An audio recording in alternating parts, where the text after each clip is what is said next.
Aktivitas di kantor Gubernur Sumatera Utara yang terletak di Jalan Diponegoro, Kota Medan, Sumatera Utara, Selasa pagi, masih terbilang normal, seperti hari-hari sebelumnya. Ternyata aktivitas di kantor tidak berpengaruh dengan ditahannya Gubernur Sumatera Utara Gatot Pujo Nugroho oleh KPK Senin malam. Sejumlah PNS yang bertugas di kantor Gubernur Sumatera Utara masih terlihat tetap menjalankan kegiatannya. Kegiatan yang dilakukan para PNS Pemprov Sumatera Utara ini diantaranya melaksanakan apel pagi.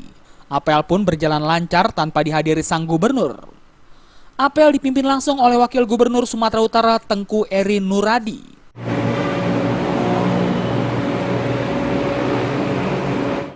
Menurut Tengku Eri, meskipun Gubernur Sumatera Utara telah ditahan oleh KPK, namun dirinya memastikan jika roda pemerintahan di Provinsi Sumatera Utara tetap akan berjalan seperti biasanya. Tugas-tugas dari Gubernur Sumatera Utara saat ini akan diwakili olehnya, bersama dengan Sekretaris Daerah Provinsi Sumatera Utara, Hasban Ritonga. Gatot ditahan oleh KPK bersama istrinya, Evi Susanti, terkait kasus suap Hakim PTWN Medan. Sebelum ditahan, keduanya sudah berstatus sebagai tersangka dalam kasus ini.